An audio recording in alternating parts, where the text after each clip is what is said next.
to Enlightenment of Change on webtalkradio.com. I'm your host, Connie Whitman. Thanks for joining us.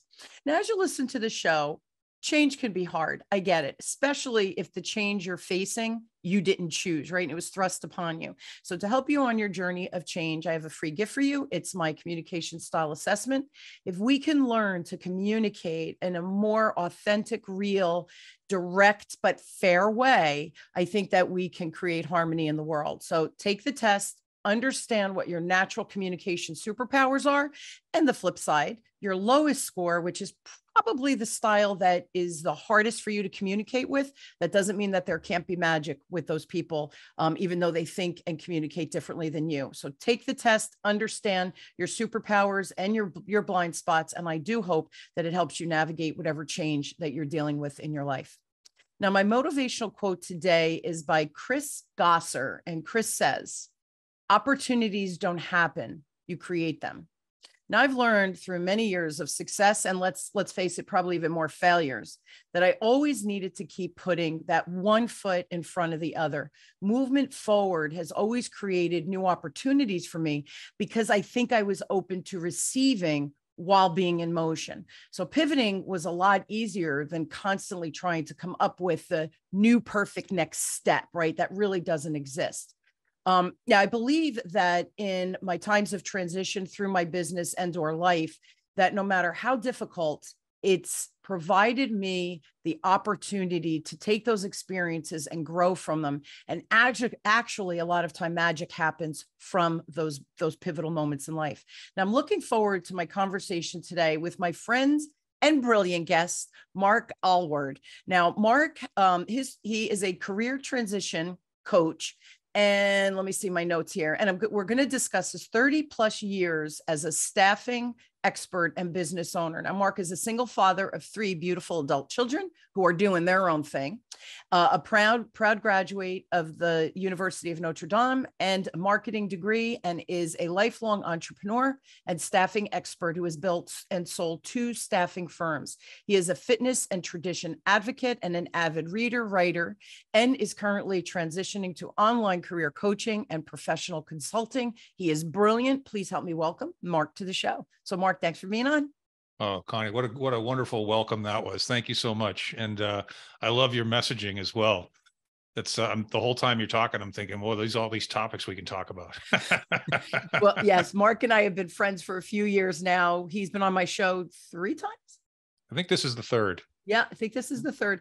Yeah. And we have, before we started recording, we probably spoke for about an hour, just catching up and talking about life and kids and work and business and et cetera. So yeah, we never are a lack of conversation between you and I. But just share with me. So you like so many of us, right, are pivoting with your life and selling businesses and stuff like that. So what's got you going this time around? Yeah, it's all related to the career stuff. What you spend 30, 35 years helping people find work and then teaching people to help people find work. And the staffing business is usually segmented into 2 desks. One is the client interface, the demand source, and then the other is the candidate interface, the supply source. I learned both. So I worked a permanent desk initially way back in the late 80s. And that perm desk is a full desk is what they call it. So you're getting candidates and you're then presenting candidates to the client. In the contract space, the consulting space, the temporary staffing space, where we would hire the consultant on my payroll and then bill him or her out with an hourly rate with a margin for us. Typically that's separated. So you have a sales rep, all they do is talk to clients. They present the candidates to clients. Their interface is the recruiter, and the recruiters are in the back room just talking to candidates, and they don't do the full desk.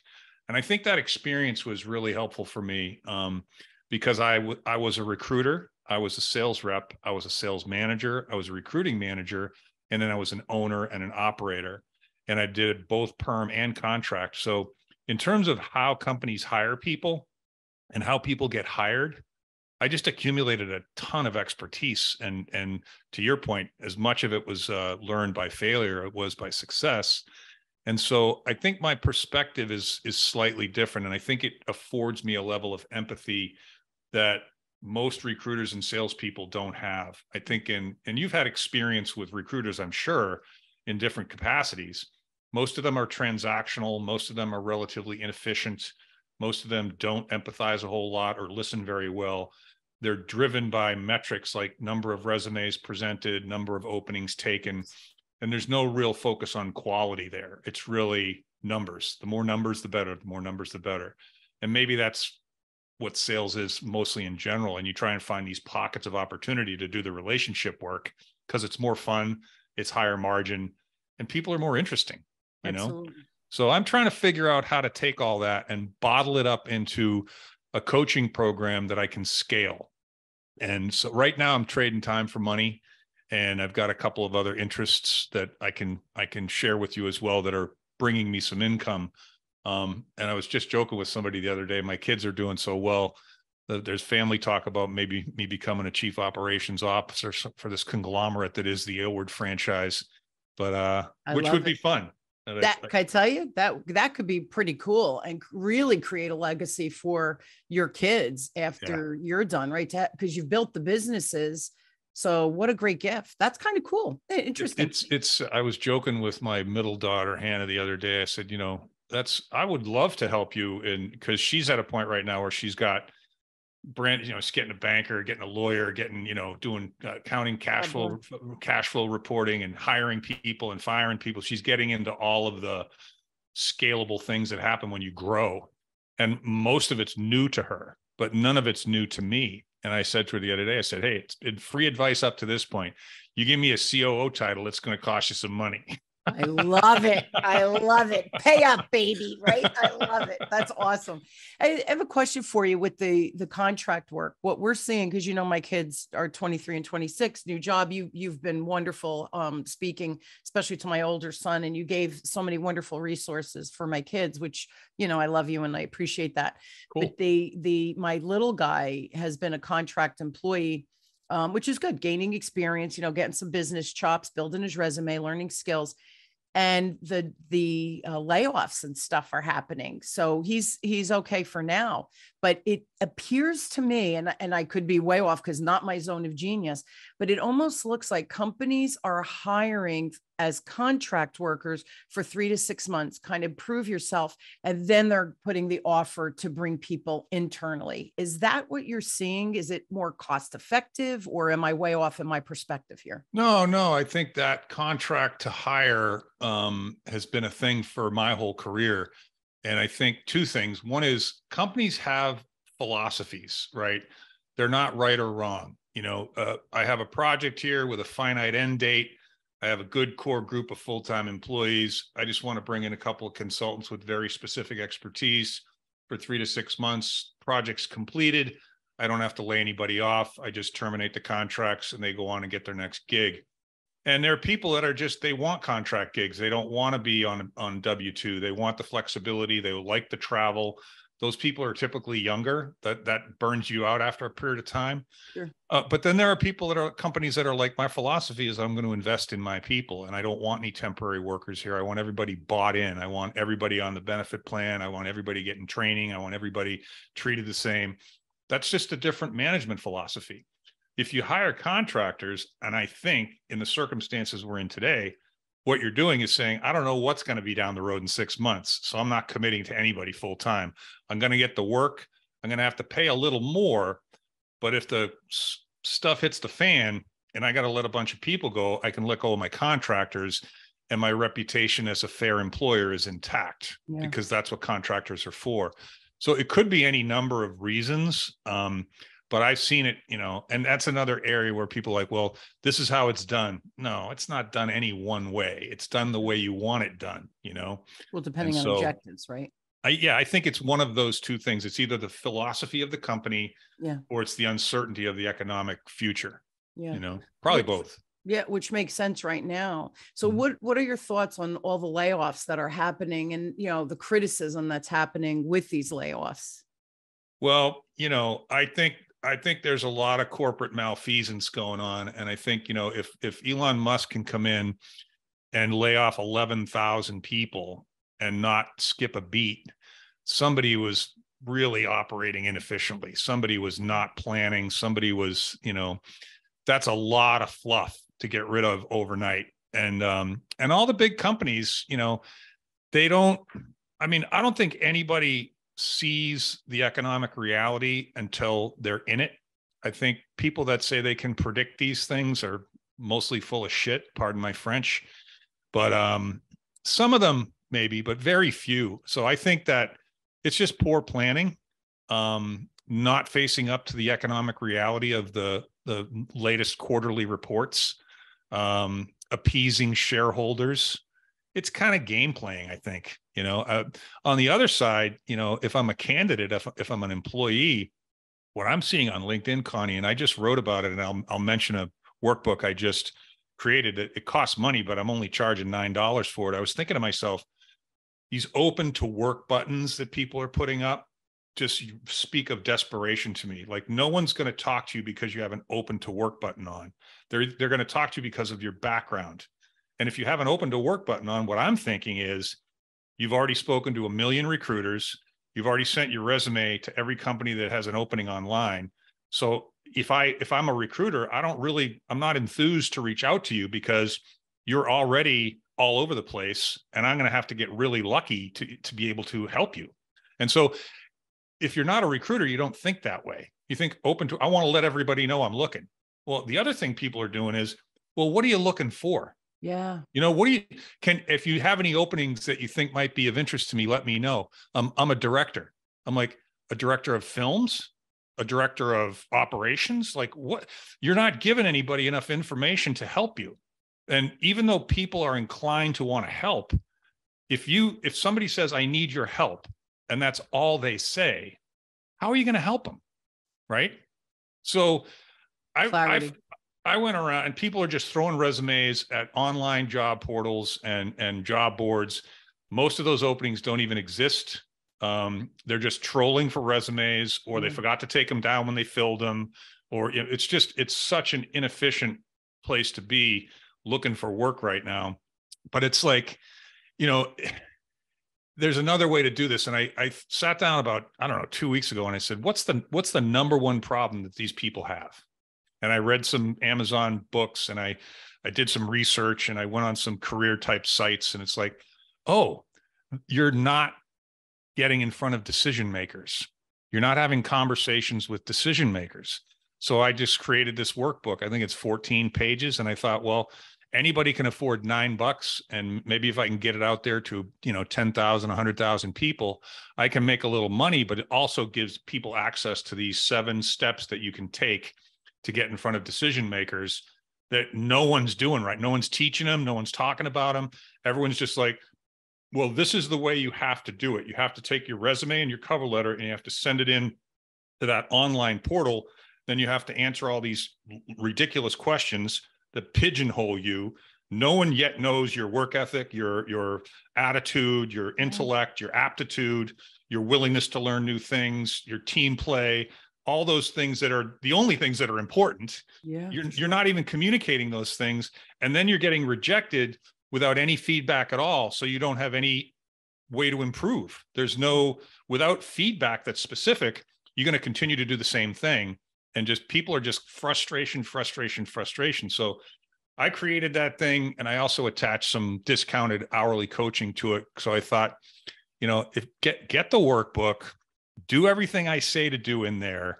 You're going to feel like you have now more control over your search, which is the most frustrating thing when you're like, I don't have any control over any of this stuff.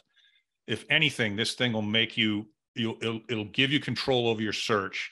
And I won't give away any of this stuff because, it's a whole podcast worth of information, but simple stuff to follow. And then if you want to throw some gas on the fire and you like the book, hook me up for a 50% discount on an hour of my time. And we'll get you to a place of clarity and confidence and hopefulness. And then it's up to you. But that's a distinct improvement from where you are right now, because everyone's just frustrated. Yeah. And sales is a numbers game, but numbers are nothing more than a measurement. Behaviors is what drives the numbers.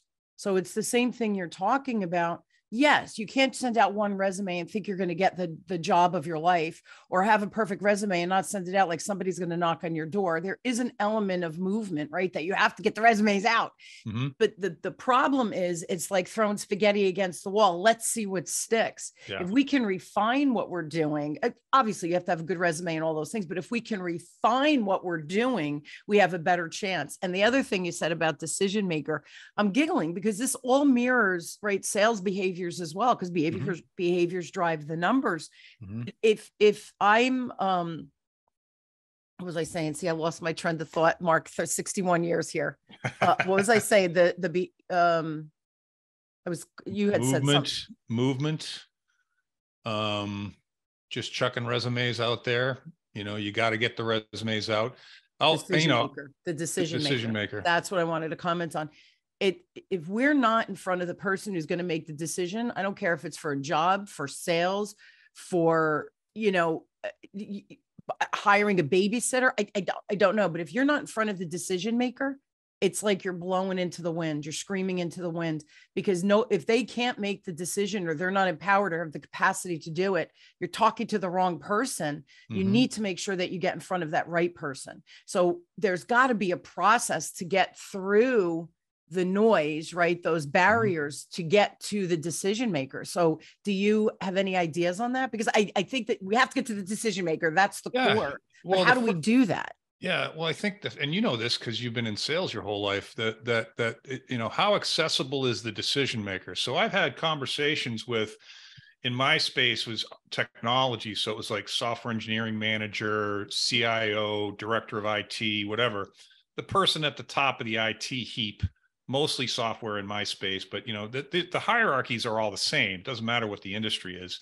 The person who has the budget to hire you, who's going to sign your paycheck or do your review, or it looks different depending on the size of the company. But for instance, and I don't have the stats to back this up, but I've heard it a couple of times, and even if it's close, it's dramatically relevant. 70% of the jobs that are open right now in the United States are at companies with less than 250 employees. Okay. So how easy is it to get to the IT guy at a 200-person shop versus a Forbes 500 bank, right? Sure. It's very easy versus impossible, right? So what if I just started looking at companies with 200 to 250 employees, got on LinkedIn, join some groups where these people are hanging out talking about their love of motorcycles or the type of coffee they drink, it non-business related groups on LinkedIn. And you begin your conversations by saying, hey, you and I are fascinated by the same stuff here. I was wondering, what your thoughts were on the most recent Harley Davidson bike that just came out, or whatever, right? Or why are you drinking the dark roasted stuff? I've been drinking coffee my whole life.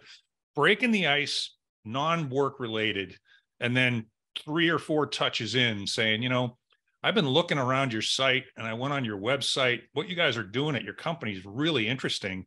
I also think I don't know if you guys are looking for any assistance with that particular work, but I've got a lot of experience in that area and wonder if you'd be open to having a discussion about what that might look like. Real soft, Yeah. Nobody's doing any of that. Nobody's doing any of that. The other thing is, like, if you're a programmer or you're a copywriter or you're a sales rep, doesn't matter. Could you, with all of the technology in place right now, like Loom videos, Zoom videos, could you not create a work product that said, this is I'm a software engineer. I code in Java. The last solution I delivered to my previous employer involved this. Take a look. This is what the code looks like. This is how I think about solutioning. And this is how why my syntax is set up the way that it is. A 5-minute Loom video in the hands of somebody who's hiring. It's like, I don't have to guess. I don't have to look at the guy's resume. I know he can do what I need him to do, or I know he can't, right? Because you know what these hiring authorities are doing? You think they like the process that exists right now? They hate it. They're looking at resumes of people that are completely unqualified. Yeah. They're scheduling interviews with people that are already off the market. They're spending 6 months trying to hire somebody that if they gave me humbly speaking, exclusive rights to their opening, I could fill it in a week. Okay. What's 6 months of a director of IT level time worth, right? Yeah. What is being delayed 6 months in terms of that project? That's millions of dollars. Yeah. Yeah. So whenever I was able to get a decision maker on the phone when I was in the transaction space, I would say, so how are you feeling about the existing process of bringing people in? Right across the board, these people would be like, it's horrible. It's horrible. I hate my human resources department. I'm like, well, we don't have to hate on them, but like the reason that human resources is not the efficient way to hire particularly critically skilled people with advanced degrees and specific engineering type or medical type technology is human resources is, and you know this because you've been inside the big corporations, is to protect the organization from exposure and liability, right? Mm-hmm. Processes, systems, benefits, training, reviews, adherence to procedure and policy, employee handbooks. It's an incredibly valuable role. But what corporate America has done, and they did it a long time ago, is say, oh, and do this too. Hire people that you have no idea what they do, but you figure it out. It's like, that's not a throwaway function. That's the most important function of an organization, is hiring the right people. So the whole system is broken. And the people that are out there looking for work now are just accepting this is the way we have to do it. And my contention is, no, it's the complete opposite. And if you break the rules, like I don't know if I told you this story, but years ago, I had a buddy, he started a business and he had to get in touch with the owners of professional sports franchise stadiums because he put the advertising in the men's room above the urinals before, and then digitized it, captive audience, male. That's hilarious. 25 to 55 years old, beer, hot women, cars. I mean, the exact demographic. And what do you got? You got 60 to 90 seconds of their full attention. Yeah. They're not looking at anything else. Yeah. Brilliant idea. But anyway, and he sold the company for $30 million like 5 years later. But awesome. One of the first calls he made was to the guy that ran the Philadelphia 76ers. He found his phone number. He got his secretary on the phone, and the secretary picks up and says, "Can I help you?" And he says, "Can I speak to so-and-so?" I can't remember the owner's name at the time. Can I tell him who's calling? Yeah, it's Larry Bird. Hang on just a second, Mr. Bird. He puts the call through and he's like, "Larry, how's it going?" He goes, "Mr. So-and-so, my name's not Larry. My name's so-and-so. I have a fantastic idea for you. All I need is like 15 seconds of your time. Can you give me 15 seconds of your time?" Now, the guy that owns the Philadelphia 76ers, he doesn't own that team without having balls, without being brave, right? Yeah. So he looks at that kid and goes, "Oh man, I got to hear what this kid has to say. This is awesome." Not absolutely. "You asshole, you lied to me." No, because that's not how decisive, successful people think. Absolutely. They look for risk takers. They look for creativity. They look for extending yourself a little bit beyond your comfort zone. Yeah. So I think people just need to understand that the people that are trying to hire are just caught in this quagmire of lousy quality paperwork, and they're not getting their jobs done. They're not getting their promotions. They're being hindered by this. Yeah. And we're supporting the nonsense. And so somebody needs to just step in and break the chain and get their hands slapped and apologize later. Does that make sense? It does, because it's a pattern interrupt, right? Just because we've always done it this way doesn't mean it's the right way. And I just share, I've shared this before on the show, but it's hysterical. It's Christmas, and the mom is making a ham, and she cuts the front and the back of the ham, puts it in the pan, puts it in the oven. And the daughter, the little one, says to Mom, "Why do you cut the front and the back of the ham?" She goes, "I don't know. Go ask Grandma." So she walks into the other room, asks Grandma, and Grandma says, "Oh, you know what? I don't know. Go ask Great Grandma, who's taking a nap in the bedroom." So when she wakes up, the little girl says to Great Grandma, "Mom does this and this. And why?" She said that it's because, that's the way you did it. Tell me, why did you do it? And the Great Grandma said, "Oh, because my pan was too small." So it's exactly what you're saying. Because it's just the way we've done it is such a limiting way to approach these problems to find the right candidates. So not only do we stop the rotating door, right, the revolving door of people coming and leaving, costs so much money, and then searching for people for 6 months because our overall process just isn't working. So here's my question with that. What could companies do just to do a better job of the hiring process? Because you're right, these poor HR people, they're supposed to create policies, right? The make sure they get the harassment training in, and they have a lot of compensation. They have to do the research for that, and right, run the numbers, and it's a lot. Now that you have to hire, what can we do differently? What could companies do differently? Well, I think there's a couple things, and it depends on the size. And there are a handful of companies out there that do this really well, but there's so few of them.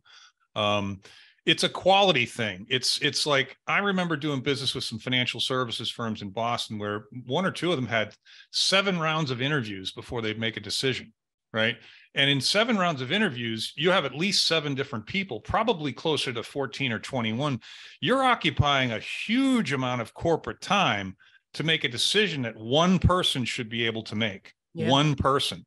So empowering your managers to hire their own people without the process, that the more time that goes on, the less interested people become, the more likely it is that they get a job with someone else and they're gone by the time you pull the trigger.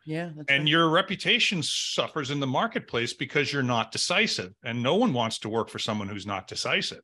So I think and I think they should take this other phenomenon that's been in place for a long time, is this vendor managed service, right? VMS systems. And it's when large companies get a piece of software that every recruiter that works with them has to plug into, and they have a list of 200 vendors.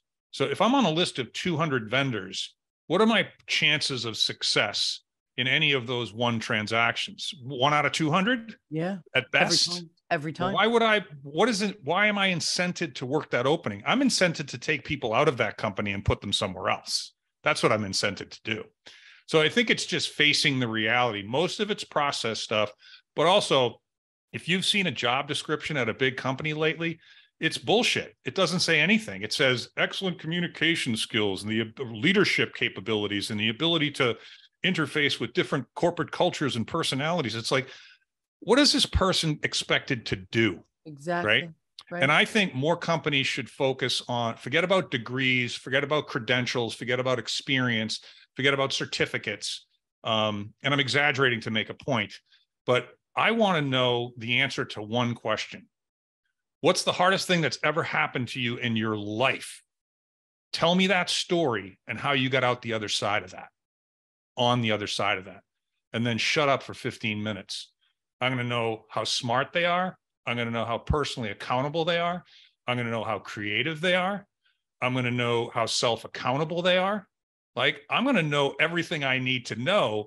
Now, if they also need to know a particular software language, give them a 5-question test. Most of the good software architects and leaders in the software space that I know say, I can tell if somebody can do the job in 15 minutes on the phone. I don't even need to meet them, right? So I think most of that falls into the category of what you alluded to earlier. This is the way we've always done it. And to change all those things that I just said, that's a lot of change. There's a lot of politics in all those changes, right? And that's why they don't. Jobs. Creation of jobs, elimination of jobs, changing of job responsibilities. But there's too many people involved in the hiring process. It takes too long. And we're putting people through steps that are not addressing the most important qualities of a potential employee. So does that help? It does. And, it's funny. My husband recently actually just started a new job. And when he was interviewing a couple of different companies. And we're just very honest in this house, right? If you ask me a question, I'm going to answer you honestly. I'll let you know if it's my opinion versus a fact, but I'll answer you honestly. I don't hold anything back, nor does my husband. So he's on these interviews. And, again, like you said, there was multiple people in the room. He had to interview with different people, et cetera, which is fine, right? Get to know him. The first day he interviewed with 3 or 4 people. Now he's known in the industry. He's an expert in his field. Right. And so this one company, the recruiter said, they want to know, are you interviewing? And my husband said, yeah, I have an interview next Tuesday in Manhattan, and he said, I'll even tell you the company and what the position is. So that like, I'm not lying. I really have an interview. They made a decision within a week to hire him. And when the boss met him, she called the recruiter and said, he's our guy. He's exactly what we need. He's exactly what we want. We can't lose him. So it's interesting. he really did have these other interviews lined up. So Mm-hmm. there was truth in it. But it took that. Now, I don't know if that's how they roll all the time. I can just share the experience that my husband had.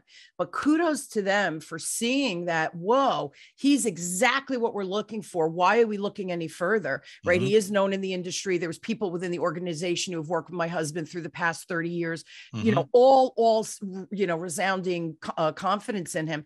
That person, her name is Nicole, pulled that trigger so quickly. And I said to him, I commend her. I can't believe it happened this fast. Like we were shocked, especially at his level, that it was bam, bam, bam. So was it the motivation of the other job, or was it just that she had confidence in what she saw with my husband, plus the feedback she got from these other people that knew him personally? She did a good job vetting him on her own so that she can fast forward that decision. There has to be more of that, I think, within the organization. To use the word empowerment, apparently she must have been very empowered, because she's the one who said, what are we doing? The offer him the position. And that was within 3 days. And this is a higher level position. This isn't like an entry level thing. No, that's a great story. There's hope, there's hope. I think it had to do with all of them. When I was a recruiter, I was tasked with, and it made sense to me, I want to know everything else that you have going on, Mr. Candidate, because for a variety of reasons. One, we can leverage that information, because if other people want to date you, you're more attractive, right? That's that's human nature. It's true. If another company has the ability to act more quickly than we do, we're going to lose you. So how do we expedite our process over here? Maybe she overstepped her boundaries and didn't ask permission and didn't get in trouble because she made a good decision. So she's got balls, and not a lot of middle managers and even senior managers are willing to. It's amazing to me, Connie, how many managers in the IT space were scared of human resources, scared of them. Yeah. Like what? That's a breakdown in the corporate culture. But I think that transparency is as well is always good. I mean, good for him. Good for him. But that's an anomaly, unfortunately, that the speed of that decision. And it's funny because he hasn't looked for a job, COVID, and now he's been 3 years, and then the previous he was with a company for 30 years, right? So it's not like he's out there looking for jobs. And I was like, what? Like, what? They gave you it? Like, we were giggling. I said, oh, you're that good, right? I married you. You're that good. We were joking around, but yes, that was my gut too, that it was an anomaly. I don't see that with my corporate clients, that, I'm told that it takes them 6 months to fill a position because they don't have the candidates. So is it because they don't have the candidates? Is it because the process is broken? All the things that you've just mentioned. We're out of time, but this is such a thought-provoking. You know why it intrigues me? Because I think that the solution is change. We have to go back and examine what's working. Let's keep that piece of it. But what's not working, we have to retool and reconfigure. And the other thing too, with now this AI, humans aren't even looking at resumes anymore, so that because you have the algorithms and stuff. So you have people who are super, super qualified and brilliant and in their zone of genius within an industry, but they might not even get to the HR person because they didn't make it through the algorithm, because they didn't hire someone to do their resume. And I'm not saying you shouldn't hire someone to do your resume. You probably should, but you see what I'm saying? If the stellar candidate is missing one piece of the puzzle, they're not fitting into your process. The process doesn't even start. You're logjam before you even get into the counter, right into the hiring. I know we're pressed up against the clock, but I think so many ideas. I think, I could walk into almost any company, and if I was given access to their hiring processes, I could fix them in a week. I bet. And I just need access to a few stakeholders and the sponsorship of an executive overseeing that function. But it would be readily evident to me. And I think the flip side of that is when you're looking for work, like I said earlier, stop doing what you're doing and do something else. And it's about human contact, and it's about storytelling, and it's about, personal accountability. But all of those ideas are expanded on in this workbook. And if I can give it to you, I didn't mention it to you before because you asked me for my lead magnet, the freebie, which I gave you, and please provide that to people because that's a valuable workbook too. But this one everything is 7pillarsglobal.com, like the number 7. And this one's /decision-makers. And so if anybody wants that $9 book, I think if you're frustrated looking for work right now, it's $9 well spent. It's worth a lot more than $9, but it's also simple and it's actionable. And I think almost anybody that reads it will at least go, oh my gosh, that's a great idea once. And that's all you need. That's all you need. Yeah. That's all you need. Yeah. It gets the engines running, and it's a pattern interrupt, right? Keep doing the same thing. You're going to get the same results. So definition of insanity. Hello. Yeah. Try something different. So I do want to give your info. Listen, Mark is my friend and he's brilliant. And we have these freaking off the charts conversation that are real and not superficial. He's the real deal. I don't hang out with anyone who's not. So Mark, his email is mark@7pillarsglobal.com. And the website, same thing, number 7, don't write out 7. So 7pillarsglobal.com. The free book is Find Your True Purpose. Can you just speak briefly about that? And I will put that link in the show notes as well. Yeah. So when I started coaching people and stopped recruiting people, one of the things I found immediately was almost everyone is presuming that the next thing that they do has to be the same as what they've always done. And particularly people in midlife, but even people in their 20s and 30s that are like, they got into what they're doing because of circumstance or the suggestion of someone else, a father, a mother, a guidance counselor, a coach, an uncle, a mentor. But it's like, well, what if I don't want to be a doctor, Dad, just because you're a doctor, and I got through medical school and I'm like, this sucks, right? Most people stay doing what they're doing because it's scary to move. It's scary to change. They don't think they can. They don't think their skills are transferable. I mean, if you can manage people and you can solve problems and you can think critically, you can do almost any job. Absolutely. Right? Yeah, and so technical could be taught.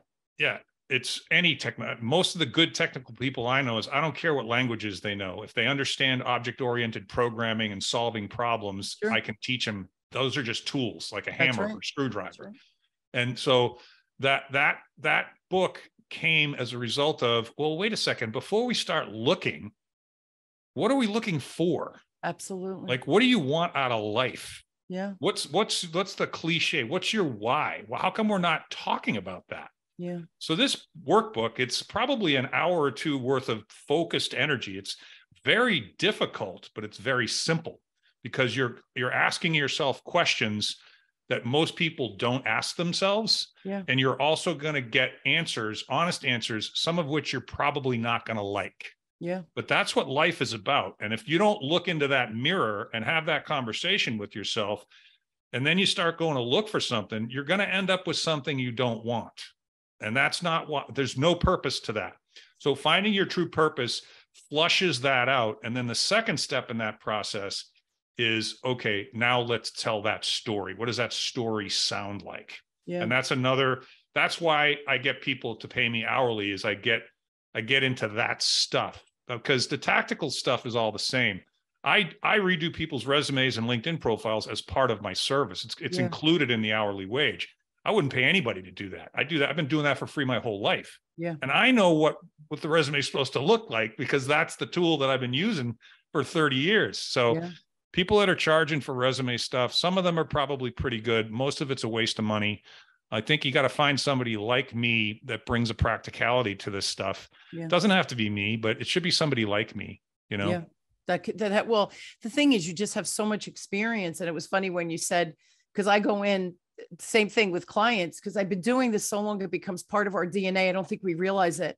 And they say something and I'll say, oh, well, what about this? And you see, they look at each other, blank stares. Oh, we never thought of that. Yeah. And I go, oh, well, that's one thing we should look at. And like right out of the gate, it's the first, and they look at me like, how did you know that? And I said, because that's my expertise. Like sometimes I don't even know how to answer that. It's obvious to me because I've been doing it for 40 years. It's okay that it's not obvious to you. That's why you're hiring me, or that's why you're having this conversation with me. We can't know everything. So stop putting that on yourself. Hire the experts to help you move the needle. Time is money. And I think we waste so much time, because I could do my own resume. I'll research it. Hire someone like you. Figure out the why, go through these exercises. And now you're looking for the real job that you actually might be happy in. And the last thing I wanted to say about that was we're looking for jobs. Sometimes we're thrown into a situation of income. I need income. Let me get this job. It's not what I want to do, but I'll do it for a while. And then life happens. You get married, you have kids, cars break down, and now you're staying in that job. And what ends up happening 30 years later, because of a circumstance, you never pause to say, what do I really want from my life? So you just go into coast mode, default life, if you will. And then 70%, the Gallup poll a few years ago, I think it was like 74% of Americans hate their jobs. They feel it's soul sucking, but it's a paycheck. That should not how we live our life, should be how we live our lives. And that's why I do think coaches like you and people, well, like me with the sales stuff, right? I think we're a needed resource. So stop being penny wise and dollar foolish, move forward, enjoy, create, right? And let's move the needle and get stuff done. It takes effort to do that though. Yeah, it's again, we could go on about this. I have so many more thoughts, and maybe we can do another one of these sooner than later. But yeah, I think it's really giving yourself permission, or someone like me giving you permission to just think differently. Yeah. You know, like don't do anything just because you've always done it that way. Don't do anything because someone says that's the way it's supposed to be done. That's right. Question those things, question all of those things. I mean, my father said to me years ago about my Catholic faith when I questioned it. And I said, I don't know about this God stuff, Dad. I was like 17. He said, I thought he was going to be mad at me. And he goes, no. You question your faith. That's how you strengthen your faith. That's right. It's the same thing, you know? I love it. I noticed how you said a few years ago when you were 17. That was good, my brother. Hey, I'm 30. I'm just like you, Connie. I'm 30 years old until somebody puts a mirror in front of me. Exactly. I could be 30 for this 31st time, but I'm 30, right? It's so fun. Mark, I love you, my friend. Just such a great show, great content. Thank you for the free gift. Thank you for the $9 book. I start with the free book, everybody. And then I'm telling you, you're going to want more. So remember 7 pillars. Let me go back to my notes here. 7pillarsglobal.com. Check him out. And Mark is his name. Thanks again, Mark. And thank you for listening to Enlightenment of Change with me, your host, Connie Whitman, on webtalkradio.com. Truly wish you an inspired week. Here's the deal. Change your thinking. I think Mark said it best right at the end of the show. If you start to change the way you think, the things that happen in your life will start to change. Defy the definition of insanity. Do something different. Information's a beautiful thing. If you do nothing with it, simply information. Take one of Mark shared several great tips during this episode. Take one of them, and I guarantee magic will happen on the back end. I thank Mark. Thank you again. I love you all. Thank you for tuning into Enlightenment of Change. I will see you next week. Have a great one. Do one action step different than you did yesterday. Love you. Have a great one.